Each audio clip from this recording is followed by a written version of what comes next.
ఇదే మీకు ఒక మహమ్మద్ ప్రవక్తకి పవిత్ర రంజాన్ మాసంలో మహమ్మద్ ప్రవక్తకి మీరు ఒక మాటని దూషించగలరా? దూషించి బతకగలరా? అల్లాని ఒక మాట అనగలరా? జీసస్ క్రైస్ట్ ఒక మాట అనగలరా? మేరీ మాతని ఒక మాట అనగలరా? కానీ పార్వతీ దేవిని తిడతారు, లక్ష్మీ మాతని తిడతారు. అంటే నువ్వు ఇస్లాంకి అపవిత్రం జరిగితే మాట్లాడితే సెక్యులరిజం, జగన్మాతకి కానీ పార్వతీదేవికి కానీ శివుడికి కానీ రాముడికి కానీ అయ్యప్పకి కానీ అపవిత్రం జరిగితే మా మనోభావాలు బాధపడకూడదు, గాయపడకూడదు, నోరు మూసుకొని కూర్చోవాలి.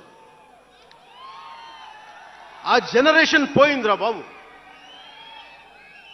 ఆ జనరేషన్ పోయింది. ఒక తప్పుని తప్పుగానే చెప్తాం. ఒక హిందువు ఒక ముస్లిం పట్ల తప్పు చేస్తే తప్పనే చెప్తాం.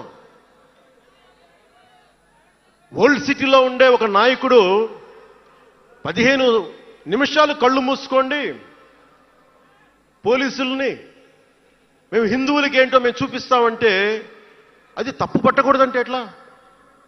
అది మతోన్మాదమా? ఏం మాట్లాడుతున్నారు మీరు? బతుకమ్మ బతుకమ్మ బతుకమ్మ అని చెప్పి బతుకమ్మ పాటని మీరు వెటకారం చేసి ఓల్డ్ సిటీ నాయకుడు మాట్లాడితే దాన్ని డిఫెండ్ చేసుకోవటం హిందూ అహంకారం అంటే నేను ఏం చెప్పండి? నేను అంటే అల్లాహకు ఒక న్యాయం, మహమ్మద్కి ఒక న్యాయం, అమ్మవారికి ఇంకో న్యాయమా? అలా కుదరదు బాబు. ఈ ధర్మం అందరికీ సమాన అవకాశం ఇచ్చింది. సనాతన ధర్మం ఉండబట్టే విజయనగర రాజులు మస్జిద్ కట్టించారు. సనాతన ధర్మం కాబట్టే బంగ్లాదేశ్ని హిందువుల రక్తంతో తడిపి బంగ్లాదేశ్కి విముక్తి కలిగించాం. ఈ చరిత్ర తెలుసుకుంటే కదా. దేశ విభజన జరిగింది. మీరు ఎంతమందికి తెలుసు దేశ విభజన కష్టాలు? మీరు సినిమాలు అరుస్తారు, అక్కడ తాగిపోయారు మీరు. నేను అక్కడ తాగలా. నేను అమితాబ్కి ఫ్యాన్ని, నేను చిరంజీవి గారికి ఫ్యాన్ని, కానీ దేశానికి అంతకంటే పెద్ద ఫ్యాన్ నేను. అంటే మీరు మనందరికీ బాబాసాహెబ్ అంబేద్కర్ గారి గురించి తెలుసు. First law minister of Bharat. ఎక్కడికి వెళ్ళినా ఆయనకి 100 అడుగులో, తెలంగాణకి వెళ్ళినా ఆంధ్రాకి వెళ్ళినా 100 అడుగులు ఇంకా పైన విగ్రహం పెట్టి మనం ఆరాధిస్తాం. మీకు ఎవరికైనా తెలుసా? అంటే సనాతన ధర్మాన్ని తిడతా ఉంటారు. మీకు ఎవరికైనా తెలుసా? పాకిస్తాన్ ఫస్ట్ లా మినిస్టర్ దళిత కమ్యూనిటీకి చెందిన జోగేంద్రనాథ్ మండల్. ఆయన పేరు ఎప్పుడైనా విన్నారా? ఎంతమంది వినుంటారు? ఆయన ఏ పరిస్థితిలో చచ్చిపోయారో తెలుసా? ఆయన నేను భారతదేశాన్ని నమ్మను, పాకిస్తాన్ని నమ్ముతాను అంటే అంబేద్కర్ గారితో సహా చాలా మంది వద్దని చెప్పినా కానీ ఆయన పాకిస్తాన్కి వెళ్ళిపోయి దాన్ని బంగ్లాదేశ్లో చాలా హిందూ జిల్లాలు కలిపేసి ఆయన దళిత కులాల నుంచి వచ్చిన వ్యక్తి. అందరూ ఆయన మాటలు నమ్మి ఆయన సమాజం హిందువులందరూ ఉండిపోతే దేశ విభజన తర్వాత జరిగిన గొడవల్లో దాదాపు ఆయన కుటుంబంలో బంధువులందరినీ ఊచకోతకొచ్చి చంపేశారు. పాకిస్తాన్ లా మినిస్టర్గా వెళ్ళిన వ్యక్తి భారతదేశానికి తిరిగి కాందీసుకుడుగా వచ్చి చనిపోయారు ఆయన. అంటే ఏం చెప్తున్నది ఇది? 10-12% ఉండే హిందువులు పాకిస్తాన్లో, 10-12% ఉండే హిందువులు ఉండే పాకిస్తాన్లో, బలూచిస్తాన్లో అంతమంది ఉండే హిందువులు ఈ రోజున 1%-2% పడిపోయారు. బంగ్లాదేశ్ గొడవల నుంచి హిందువులు పారిపోతున్నారు. మన దేశంలో అలా జరిగిందా? ఎంత మర్యాద ఇస్తాం ఇస్లాంకి? నా దగ్గర ఉండే వ్యక్తులను అడగండి, ఇస్లాం పాటించే నా దగ్గర ఉండే నా సన్నిహితులను అడగండి. ఇది పవన్ కళ్యాణ్ గొప్పతనం కాదు, సనాతన ధర్మం నాకు నేర్పింది ఇది. నువ్వు రాముణ్ణి ఆరాధించు, అల్లాని గౌరవించు, అల్లాని ద్వేషించమని మాకు సనాతన ధర్మం చెప్పలా. ఇది చెప్పాలి, అర్థం చేసుకోవాలి. ఈ సూడో సెక్యులరిస్టులు, కుహాన సెక్యులర్ వాదులు. నేను ఒకసారి వైజాగ్లో 19లో ఒక సీనియర్ నాయకులను అడిగాను. నేనేమడిగానంటే, secularism, what is the true meaning of secularism అని. అలా మాట వచ్చి నేనేమడిగానంటే, మీరు ఒక హిందువు తప్పు చేస్తే ఖండించండి, ఒక ముస్లిం పట్ల ద్రోహం చేస్తే ఖండించండి, శిక్షించండి. అలాగే ఒక ముస్లిం ఒక హిందువుల్ని ద్వేషించినా దాడి చేసినా శిక్షించండి, ఇద్దరికి శిక్ష ఒకటే. అలా కాకుండా వీళ్ళనంటే ఓట్లు పోతాయి, వీళ్ళనంటే ఓట్లు పోవని ఓట్లు రాజకీయం చేస్తేనే కదా ఈ రోజున ఇంత హైందవం భగవాన్ ఎందుకు ఉంది అంటే దీనివల్లే, బికాజ్ ఆఫ్ సూడో సెక్యులరిస్. ఈ రోజున ఇది జరుగుతుందంటే because of you pseudo secularists, because of you. మీరే కనుక secularism, if you would have applied in the true spirit, there would have no need for the changes what are there today. మీరు చేశారు తప్పులు. ఆ రోజు నేను అడిగా, ఓల్డ్ సిటీలో పాతబస్తీ హైదరాబాద్లో మీరు 15 నిమిషాలు మీరు కళ్ళు మూసుకోండి పోలీసుల్ని, మేము హిందువులకి ఏంటో చూపిస్తామంటే, నువ్వు ఎవరిని ఉద్దేశించి మాట్లాడుతున్నావు? హిందూ అంటే దాంట్లో పవన్ కళ్యాణ్ కూడా ఉన్నాడు. పొద్దున్న లేస్తే నేను హనీఫ్, అబ్దుల్, మొత్తం రహీం వాళ్ళతోనే ఉంటాను నేను. కానీ నేను వాళ్ళతో ఉన్నాను కదా అని చెప్పి నాకు బాధ రాదని మీరు అనుకోకండి, తప్పది. ఓ గలత్ హై భయ్యా, తప్పది. వస్తుంది బాధ. నేను ఎవరిని నిందించట్లా. తిరుపతి కల్తీ లడ్డు చేస్తే నేను ముస్లింలను నిందించలా, క్రిస్టియన్లను నిందించలా. నేను నిందించింది దోషుల్ని పట్టుకోమని. చివరికి ఏం తేలారు? వాళ్ళందరూ హిందువులే కదా. నేను మాట్లాడుతుంది ఇది. This is secularism. If there is true secularism అని నాయకులందరికీ చెప్తున్నాను, మీ అందరికీ చెప్తున్నాను, true secularism should be applied in the true spirit, not for damn convenient vote bank politics. Don't do it. Janasena is not for it. ఒక తప్పుని తప్పుగానే చెప్తాం. అంటే నేను ఎందుకు చెప్తున్నాను మీకు మాట అంటే, నారాజు గాకుర మా అన్నయ్య నజీర్ అన్నయ్య ముద్దుల కన్నయ్య, మన రోజు మనకుంది మన్నయ్య అన్నామంటే, డ్యాన్సులు చేశా మీ సరదా కోసం, 1 minute డప్పులతో దీంతో డ్యాన్సులు చేసి, అది మీ సరదా కోసం. కానీ నా కోసం ఆ లిరిక్ రాసుకున్నా. దేనికి రాశాను? గుజరాత్లో ఆ మారణహోమం జరిగితే దానికి చాలామంది ముస్లింలు చనిపోతే బాధతోటి నా హృదయం స్పందించి మాస్టర్జీ అనే ఒక ప్రజా కవి చేత నేను రాయించాను ఆ పాట. దాన్ని ఖండించినప్పుడు నేనేమనేది ఏంటంటే, అంటే నేను అంత నిష్పక్షపాతంగా ఉంటాను. నేననేది ఏంటంటే, గోద్రా మారణహోమం జరిగినప్పుడు ఖండించాలి, ఖండింపబడాలి. There is no second thought about it. కానీ అసలు ఎందుకు జరిగింది అని ఆలోచిస్తే, కరసేవక్స్ రామ భజన చేసుకుంటూ ట్రైన్లోకి వెళ్తే ఒక గోద్రాలో ట్రైన్ని తగలబెట్టేశారు. మరి దాని గురించి కూడా మాట్లాడాలి కదా. ఇది తప్పు, ఇది కూడా తప్పే. అలా జరుగుకుండా ఉండాల్సింది. బాధే నాకు. ఆ రోజు నేను సినిమాలో ఉన్నా కాబట్టి నారాజు గాకరని పెట్టా. అదే గనుక అలాంటి సంఘటన నుండి ఏం చేయాలి మనం? అలాంటి తప్పులు జరిగితే మొదటి తప్పు చేసిన వాడినే వెతికి పట్టుకొని జ్యూస్ లాగా సెకండ్ వరల్డ్ వార్లో జర్మనీని ఎలాగా సౌత్ అమెరికాకి వెళ్ళినా ఎలా పట్టుకొని శిక్షించారో మొస్సాద్, అట్లాగా తప్పు ఎవడు చేయనండి, either is a Hindu or Muslim, ఎవరైతే మొదటి తప్పు చేశారో వాళ్ళను గనక శిక్షిస్తే పర్యవసానమై ఉండవు. ఇది చాలా బలంగా ఆలోచించాలి. అంటే ఇవన్నీ ఎందుకు చెప్తున్నాను, ప్రతి ఒక్కరూ చాలా క్షుణ్ణంగా వినాలి. ఎందుకంటే భవిష్యత్తులో మీకు ఇవే పోరాటాలు. మీరు ఎమ్మెల్యేలు అయిపోయాం, మంత్రులు అయిపోయాం, అందరికీ కార్పొరేషన్ పదవులు వచ్చేసినాయి అంటే కాదు. ఇప్పుడు మనం వేసింది తొలి అడుగు మట్టుకే. నేను భారతదేశం కోసం చనిపోవడానికి సంసిద్ధంగా ఉన్నాను, గుర్తుపెట్టుకోండి. ఎందుకంటే నా ఇంటెన్సిటీ చాలా వైల్డ్గా ఉండదు. అంటే మాట్లాడితే సంస్కృతాన్ని తిడతారు, హిందీని మీరు రుద్దుతున్నారు, సౌత్లో దక్షిణాదిని అంటారు. అన్ని దేశ భాషలే కదా. మన తమిళనాడులో తమిళ్ హిందీ రాకూడదు, హిందీ రాకూడదు అంటుంటే నాకు అనిపించింది మనసులో ఒకటే, అప్పుడు తమిళ సినిమాల్ని హిందీలోకి డబ్ చేయకండి.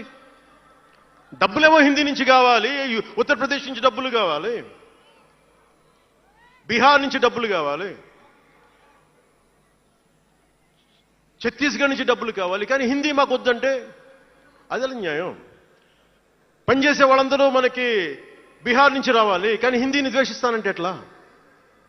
ఇవన్నీ మారాలి కదా. అందుకని భాషల్ని ద్వేషించాల్సిన అవసరం లేదు.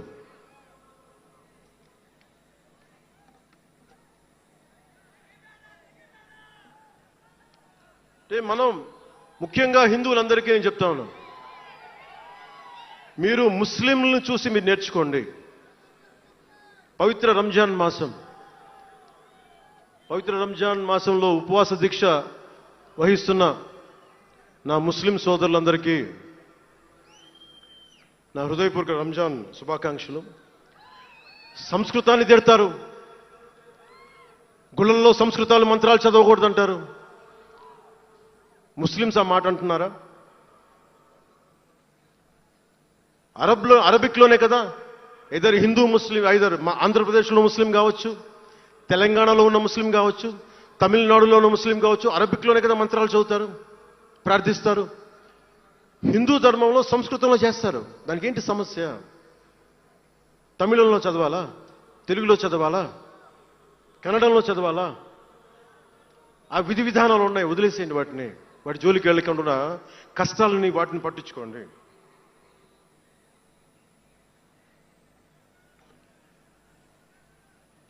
మాట్లాడితే భారతదేశాన్ని ఉత్తరం దక్షిణం అంటూ ఉంటారు. ఆంధ్రాని తెలంగాణ విభజన సమయంలో తెలంగాణ ఇవ్వకపోతే మేము ఈ భారతదేశానికి సంబంధించిన ఒక అన్న స్టేట్మెంట్లు చూసాం, అలాంటి నాయకుల్ని చూసాం. ఆంధ్రాని విభజిస్తుంటే ఆంధ్ర వాళ్ళు మేము ఇక్కడ సంబంధం లేదు, మేము భారతదేశంలో ఉన్నవన్న స్వయం నాయకులు నా దగ్గర అన్నారు. అంటే తెలంగాణ ఇవ్వకపోయినా, ఆంధ్ర ఇవ్వకపోయినా, విడగొట్టినా మేము భారతదేశంలోంచి విడిపోతామన్న మాటలు మీరు ఎలా మాట్లాడతారు? అంటే ప్రతి ఒక్కరికి కోపం వచ్చినప్పుడల్లా కట్ చేయడానికి భారతదేశం ఏదైనా కేక్ ముక్కండా మీ అందరికీ? కట్ చేయడానికి, భారతదేశ సమగ్రతని విధ్వంసం చేయడానికి ఒక్కడు ఉంటే నాలాంటి వాళ్ళు 10 కోట్ల మంది బయటకు వస్తారు. తస్మాత్ జాగ్రత్త. నార్త్ సౌత్ డిబేట్కి నా సమాధానం ఒకటే. ఉత్తరాదిన ఉన్నది హిమాలయాల్లో, ఉత్తరాదినున్న హిమాలయాల్లో ఉంది పరమశివుని కైలాసం. దక్షిణాదిన ఆయన కుమారుడు కుమారస్వామి మురుగన్ నివాసం. ఈ దేశాన్ని విడగొట్టే ధైర్యం, సాహసం ఎవ్వడికి ఉందని నేను అనుకోను. ఆ భయం నాకు లేదు. వారు ఎంచుకున్న ప్రదేశం ఈ భారతదేశం. అలాంటి దేశాన్ని విడగొట్టాలి అనుకుంటే ఒకసారి ఆలోచించి మాట్లాడండి. భాష వేరు, భావం వేరు. మీరు బయటవారు, మేము లోపల వారం. మీరు ఉత్తరాది వాళ్ళు తెల్లగా ఉంటారు, మేము దక్షిణాది వాళ్ళు నల్లగా ఉంటామంటే, మా ఇంట్లోనే ఒకళ్ళు, మా అన్నయ్య 6 అడుగులు 2 అంగుళాలు 3 అంగుళాలు, నేనేమో 5 అడుగులు 9 10 అంగుళాలు. నేను మా బంధువుల్లో అన్ని రకాల వాళ్ళు ఉంటాం. కొంతమంది నల్లగా ఉంటాం, కొంతమంది తెల్లగా ఉంటాం. ఏం చెప్తాం దీనికి? అర్థం పర్థం లేని మాటలేంటి ఇవన్నీ? ఇలాంటి మాటలతోటి దేశాన్ని విచ్ఛిన్నం చేయకండి. రాజకీయ వైరుధ్యాలు వేరు, ఆ వైరుధ్యాలు ఉండడం సహజం. వైరుధ్యాలు ఉన్నాయి అనే నెపం మీద దేశాన్ని ముక్కలు చేయకండి. దక్షిణాదినున్న సెంగోల్, ఉత్తరాదినున్న ఢిల్లీ పార్లమెంట్లో ఉంది. ఒకవేళ వైరుధ్యం వస్తే వేర్పాటువాదం విడిపోమని కాదు, అది కాదు, కలిసి పరిష్కారం వెతకమని. డీలిమిటేషన్ ఉంది ఈ రోజున. డీలిమిటేషన్ జరిగితే పార్లమెంట్ సీట్లు దక్షిణాదికి తగ్గిపోతాయి అంటే అసలు తగ్గుతాయా లేదని డిస్కషన్ పెట్టండి. దానికి నేను రూపీ సింబల్ మార్చేస్తాను, నా భాషలో పెడతానంటే అప్పుడు మేము తెలుగులో కూడా పెట్టాలి. దానికి కన్నడ వాళ్ళు కన్నడలో పెట్టాలి, గుజరాతీ వాళ్ళు గుజరాతీలో పెట్టాలి, మహారాష్ట్ర వాళ్ళు మహారాష్ట్రలో పెట్టాలి. దేనికైనా ఒక వివేకం, ఆలోచన ఉండద్దా?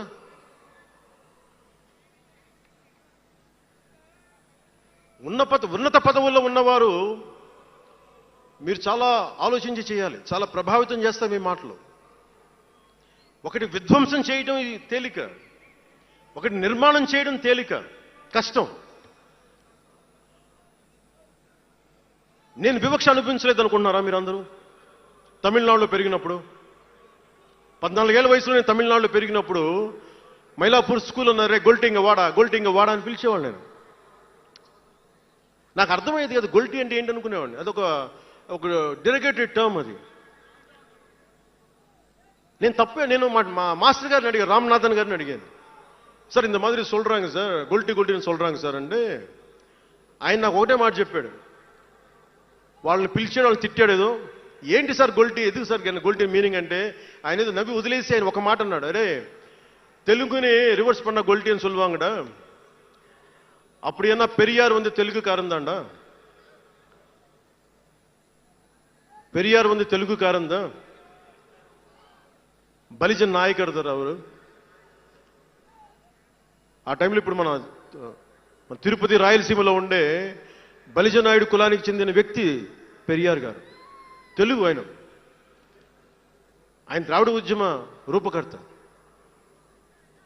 సో అందుకని భాషదేముంది, అందుకని దీన్ని పెట్టుకొని విధ్వంసం క్రియేట్ చేయడం సరైంది కాదు. నేను మీకోసం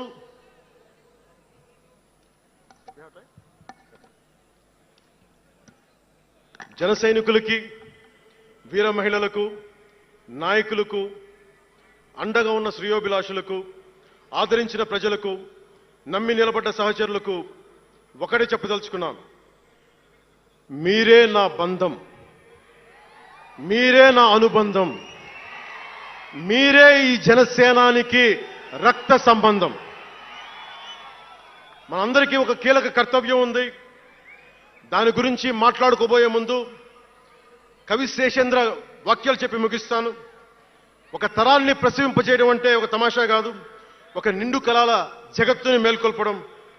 ఒక దశాబ్దన్నర రాజకీయ ప్రస్థానంలో అలుపెరిగిన పోరాటం చేసిన తర్వాత లభించిన చారిత్రాత్మక విజయం అది. అందుకని మీ అందరికీ చాలా బాధ్యతగా ముందుకెళ్దాం. ఈ విజయం పుట్టుకే 100% స్ట్రైకింగ్ రేట్. అందుకే దేశం మొత్తం చూసింది. ఆ బిడ్డని మనం కాపాడుకోవాలి, చాలా జాగ్రత్తగా చూసుకోవాలి. మనందరం ఈ బిడ్డ పట్ల ఎరుకుతో ఉండాలి, బాధ్యతతో కాపాడుకోవాలి. జనసేనాని శిశువు తనని తను కాపాడుకోగలిగే వరకు మనం ఈ బిడ్డని కాపాడితే అది పెరిగి పెద్దై సమాజాన్ని కాపాడుతుంది, దేశాన్ని రక్షిస్తుంది, విశ్వశాంతికి బాటలు వేస్తుంది. అందుకే ఈ బిడ్డని మనందరం కంటికి రెప్పలా కాపాడుకుందామని చెప్పి శపథం చేద్దాం. ఒక అవతారం, దాని పుట్టుక ఎలా ఉంటుందో మహాకవి శ్రీశ్రీ కవితా పంక్తుల్లో చెప్పి ప్రసంగాన్ని ముగిస్తాను. యముని మహిషపు లోహ గంటలు మబ్బు చాటున కణేల్మన్నాయి, నరకలోకపు జాగిరమ్మలు గొలుసు తెంచుకు ఉరికి పడ్డాయి. ఉదయ సూర్యుని సప్తాహయములు నురగలెత్తే పరుగు పెట్టాయి. కనకదుర్గా చండసింహం జూలు విదిలించింది. ఇంద్రదేవుని మనపటి ఏనుగు ఘీంకరిస్తూ సవాల్ చేసింది. ఆది సూకర వేదవేద్యుడు గుర్ఘరిస్తూ కోరసాచాడు. పుడమ తల్లికి పురిటి నెప్పులు కొత్త సృష్టిని స్ఫురింపింపజేశాయి. పుడమ తల్లికి పురిటి నెప్పులు కొత్త సృష్టిని స్ఫురింపించాయి. దీనిని లోతుగా ఆలోచించి ఇక మన ఆలోచన తీవ్రత, భావ తీవ్రత అన్నీ ఉంటాయి. జన సైనికులు మీరు జాగ్రత్తగా ఉన్నంత కాలం మన ఎమ్మెల్యేలందరూ బాగుంటారు, మన మంత్రులందరూ బాగుంటారు, నేను కూడా బాగుంటా. మీరు డిసిప్లిన్లో పెట్టాల్సింది మమ్మల్ని కూడా డిసిప్లిన్లో పెట్టండి మీరు. అందుకని 11వ ఆవిర్భావ దినోత్సవం ముగించుకొని 12వ ఆవిర్భావ దినోత్సవం వైపు వెళ్తున్న మీ అందరికీ వచ్చినందుకు ప్రతి ఒక్కరికి ధన్యవాదాలు తెలియజేసుకుంటూ, మీ పెద్దలకి, నాకంటే వయసులో పెద్దైన వారందరికీ నా నమస్కారాలు తెలియజేయండి, పాదాభివందనాలు తెలియజేయండి. అందరూ క్షేమంగా ఇళ్లకు వెళ్ళండి. సర్వే జనో సుఖినో భవంతు. జై జనసేన, జై జనసేన, జై భారత్, జై హింద్. జాతీయ గీతం.